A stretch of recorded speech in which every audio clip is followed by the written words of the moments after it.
Boa tarde, Humberto. Boa tarde a quem nos assistem. Mais um episódio do Chama o VAR Podcast.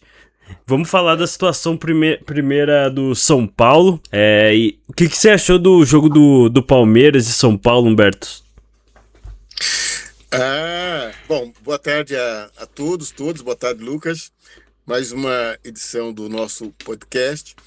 Bom, primeiro, sobre o Palmeiras, é interessante esse resultado, Palmeiras, não é, para a gente ver como certos desníveis no futebol, eles são bem notáveis. O Palmeiras perdeu para o Novo Horizontino e uma das coisas, eu não fiz... Lucas, não perdeu de qualquer jeito, perdeu de 4-0, lembrando, né? Foi a maior derrota da era Abel Ferreira. Da Abel Ferreira, a maior derrota do Palmeiras desde 2015, e isso foi se insistiu tanto nisso, e você que gosta de estatísticas, de números, eu fiquei pensando que seria uma enquete legal ver quantas vezes isso foi dito. E mais do que isso, quem já preconizou, e alguns jornalistas mais apressados e precipitados, e a própria torcida se incumbiu disso, de antecipar um ano fracassado para o Palmeiras, não é? Não é que uma coisa não tem nada a ver com a outra. Você acha que fracassado chegando a uma final de Libertadores e vice do Brasileiro, para mim não é fracasso, na minha opinião. Não, mas você sabe como a imprensa, sob certos aspectos, ela infla, não é?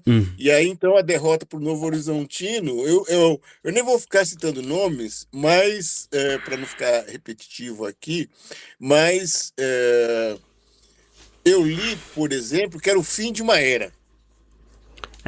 Então, eu acho que esse... O fim de uma era, eu até entendo, não sei quem que você leu, mas o fim de uma era...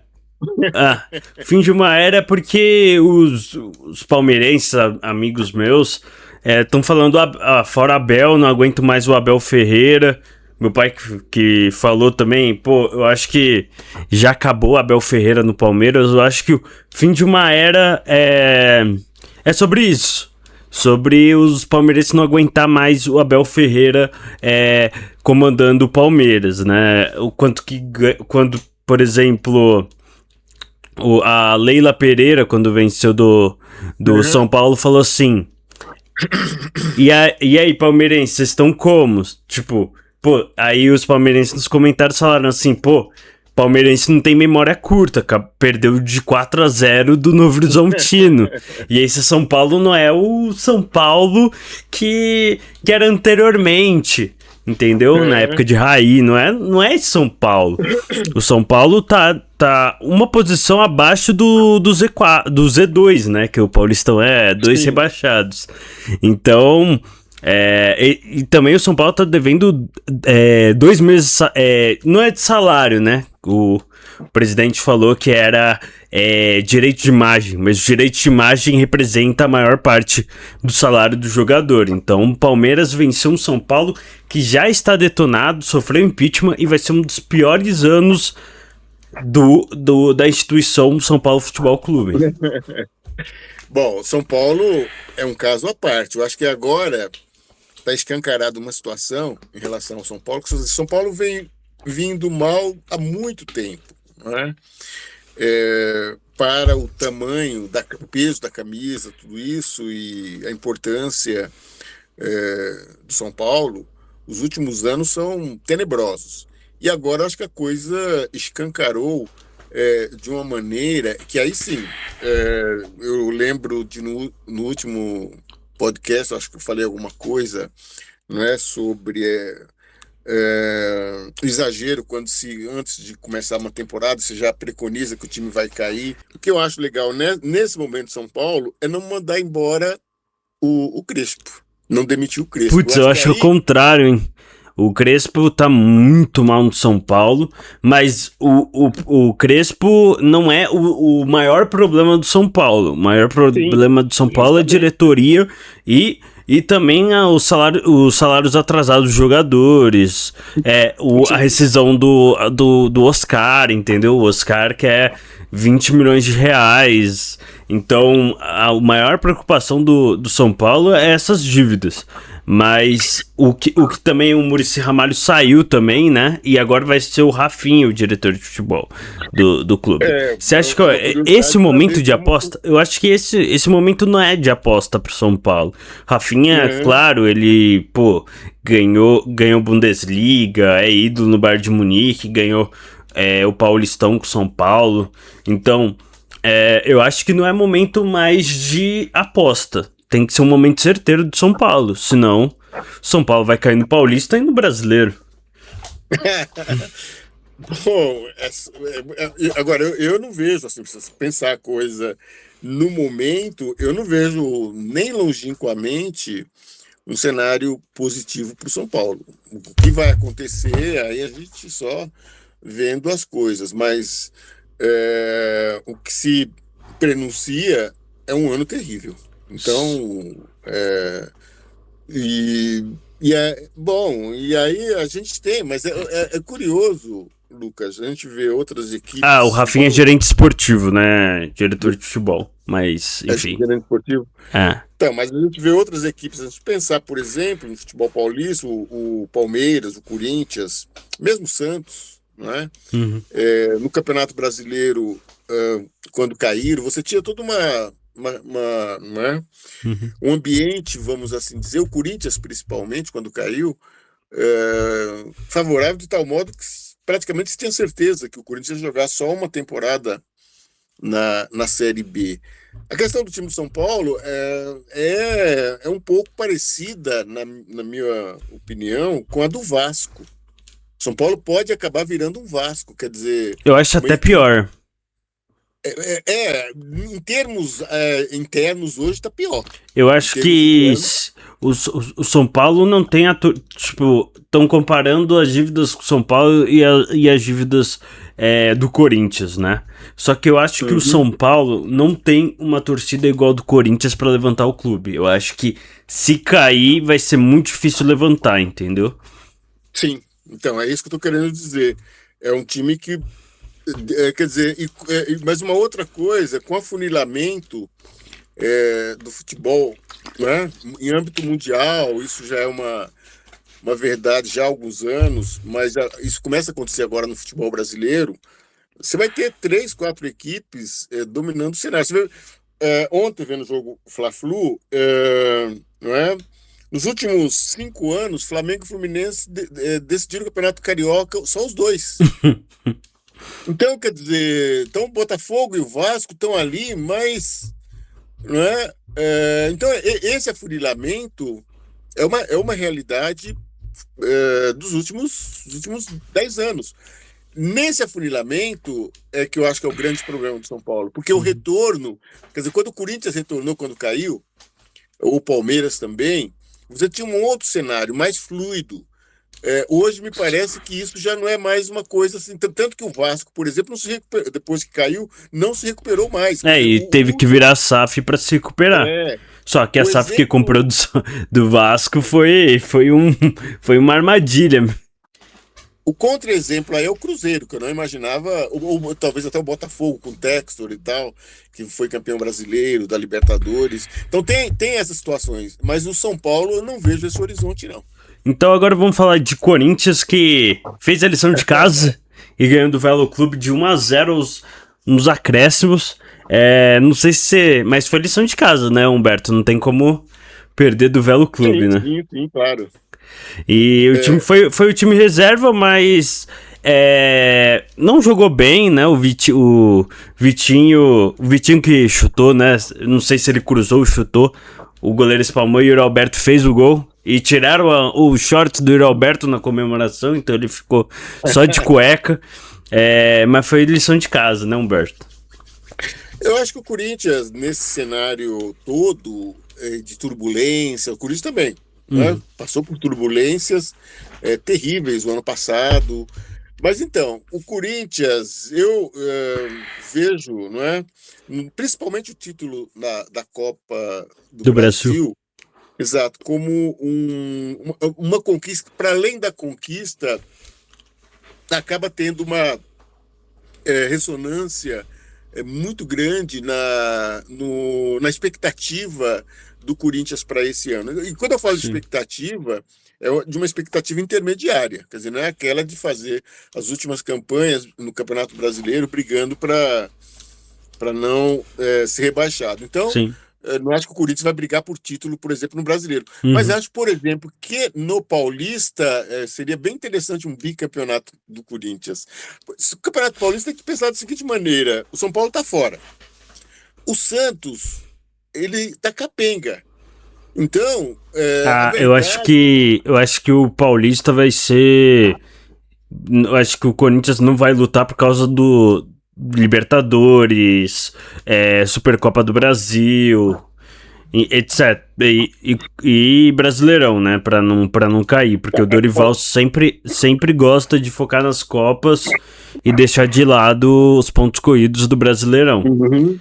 Então Se eu bem acho que pensar no. como que tá muito junto o calendário, eu Tem esse acho que fator. eu acho que o Tem. Paulistão vai ser deixado de lado, eu acho. Eu acho que os estaduais vão acabar depois desse calendário que a CBF fez. Tem essa tendência, Ó, você porque, na pode ver, por verdade. exemplo, você pode ver o Flamengo. O Flamengo abandonou e vai lutar contra o rebaixamento no Carioca. Então, Flamengo se deu mal e ontem também você vê a questão das circunstâncias que vira e mexe, eu falo aqui. Quer dizer, a chuva foi determinante no jogo de ontem. Sim. Então, foi um fator que acabou favorecendo o Fluminense. Mas, de qualquer forma, o Flamengo não está. A impressão que eu tive, eu não vi os jogos anteriores do Fluminense, mas vi os jogos do Flamengo. Quer dizer, eu vi o Flamengo e Vasco, na verdade. Né? Uhum. Mas o Flamengo não está em sintonia, o time não voltou ainda, né? É quase que uma pré-temporada ainda para o Flamengo. Eu achei Então, muito tudo. tarde também o Flamengo colocar os titulares, né? Falta o quê? Quase 5 dias pra Supercopa do Brasil. Então, eu acho que o Flamengo. Agora, veja bem como o futebol brasileiro, essa questão de planejamento, ela é extremamente complicada. Uhum. Isso vale para o Palmeiras, aquilo que eu estava falando inicialmente. Quer dizer, uma derrota para o Novo Horizontino, uma derrota para o Fluminense pode desencadear coisas que de repente você não consiga mais achar direito o Sim. prumo ao longo da temporada. Então, a derrota de ontem em si mesma foi normal dentro de um clássico, não é? A chuva foi um fator e tal, mas ela. Você viu o confronto entre Corinthians e Flamengo bem disputado ou vai ser uma lavada do Flamengo? Não, não, não. É o que eu te falei. Eu acho que hoje. Bom, eu acho que é equilibrado. Eu acho que o Flamengo não está em sintonia ainda. Uhum. Tem essa derrota, né, para o Fluminense que pesa. E eu acho que para o Corinthians hoje, veja bem, vamos pensar assim. Claro que para a torcida não, e para não é para gozação não, mas para o Corinthians, não é? Uma Uhum. derrota nessa disputa com o Flamengo é uma derrota. Agora, para o Flamengo, não. Sim. A expectativa de que o Flamengo vence, inclusive isso que você falou, não é? É E claro que isso não O acontece. Flamengo que vai contratar, provavelmente, tá? As conversas estão bem avançadas, o Paquetá, né? O Paquetá talvez vai pra Supercopa do Brasil. Então tem o Paquetá que vai. Isso é uma outra coisa no Flamengo, essas contratações assim, Astronômicas. tal, que impactam e tal. E não dá nunca para saber o quanto essas contratações elas são positivas para o clube. Eu não vejo isso, quer dizer, isso acaba para mim, mas aí é uma questão dele, do Flamengo, né, da direção, do Felipe Luiz, como administrar. Mas eu acho esse tipo de contratação cria uma situação de busca de espaço numa equipe que já está bastante inflada. Uhum. Veja bem, Lucas, se você considera, por exemplo, que as atuações do Cebolinha e do Samuel Lino, elas são boas ou más em função da rivalidade, da disputa que acaba existindo entre eles. Sim, o Samuel Lino perdeu um gol na cara, Emerson Royal tá sendo bastante criticado pela torcida do Flamengo, mas o Flamengo tem uma potência que é o... Por exemplo, Claro, o que diferenciou o Palmeiras e o Flamengo foi o banco de reservas. Sim, claro. Eu Que acho que acabou... ao longo da temporada isso é positivo, mas isso passa segurança para os jogadores. Isso, eu não concordo porque eu acho que é normal do futebol, a competitividade entre os jogadores. E isso é bom até pro Flamengo, porque, esse jogador tá jogando bem, então eu vou jogar melhor pra fazer diferença. Então, e o melhor pra fazer diferença é o Saúl, que jogou Atlético de Madrid há anos atrás, meses atrás. Então eu acho que isso é benéfico até pro Flamengo. Mas enfim, vamos falar de benefício, né? Que foi o Endrick indo pro Lyon. Tá comendo a bola, fez um hat-trick. Você já imagina ele na seleção brasileira na Copa do Mundo deste ano? Não. Eu acho que o Endrick ainda... Ele tem vamos assim dizer, esse fator negativo, que são números inflados, positivos, mas que precisa ver ainda, né, como, né, ele se comportaria na própria seleção. Que tipo de confiança ele teria na própria seleção? Quer dizer, a gente não pode esquecer que o Ancelotti, que é atual técnico da seleção, foi técnico dele no Real Madrid, e o Ancelotti conhece o Endrick. Então, quer dizer, Bom ponto. Não dá pra gente imaginar hoje que agora o Ancelotti vai ficar sendo... Não, o Ancelotti trabalhou um ano com o Endrick. Eu acho que se o Endrick manter a constância que ele tá jogando no Lyon, eu acho capaz dele ir pra Copa, eu acho. Então... E já você falando que o Ancelotti conhece o Endrick e ele usou mais do que Xabi Alonso até. Usou, mas ele acabou perdendo bastante espaço. O que acontece com o Endrick é uma coisa assim, que eu acho que é legal falar.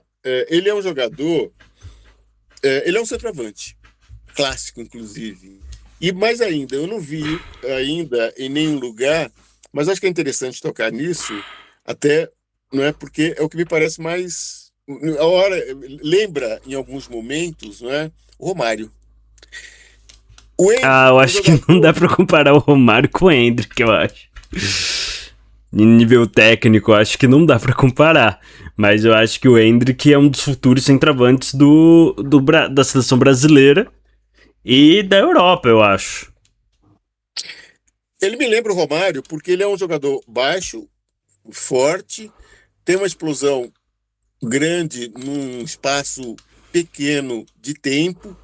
E uma das coisas que eu lembro no Romário, muito forte, por exemplo, não era exatamente forte do Ronaldo Fenômeno, eu tinha isso quando eu acompanhava os dois, que é o aproveitamento na área. Quer dizer, é um jogador frio, quer dizer, você pode fazer um levantamento, novamente, você que gosta de estatística, fazer enquete. Quantos gols o Endrick perde numa partida? Ele praticamente não perde. Ele cria uma oportunidade, duas, e ele acaba marcando um gol. Esse índice de aproveitamento dele é que me lembra bastante, a eficiência dele é que me lembra o Romário. Não o estilo, não em recursos, não em... não é... o Romário, me parece, é um jogador com um repertório muito mais amplo, de dribles e inclusive de malícia. Me parece que o Endrick não tem muito e tal. Mas uma coisa que é interessante no jogo de ontem que eu vi contra o Mets é o primeiro gol do Endrick, que é um gol absolutamente normal. Ele está na área pequena, ele dá um toque e tal, etc. E o gol, não é sendo reprisado na televisão, você vê por ângulos diferentes, e é engraçado quando alguém pega e vê um gol e chama atenção porque o gol foi um golaço e tal, Uhum. etc. Cara, aquele gol é que demonstra a enorme capacidade do Henrique se você rever aquele gol, porque a bola veio no Eu acho que uns cruzamento, 80% de atacantes do mundo ia errar aquele gol. bateria de chapa, com uma enorme possibilidade da bola bater no goleiro. Sim. O que ele faz? Ele dá um toque, né? Ele dá um tapa na bola, parece imperceptível, mas a bola fica completamente fora do alcance do goleiro e entra. Uhum. Quer dizer, a frieza daquele toque eu vejo em pouquíssimos jogadores. E é legal Mesmo do Lyon é um também. centroavante maravilhoso. Uma coisa legal do Lyon é o clube tá apostando todas as fichas no Endrick, né?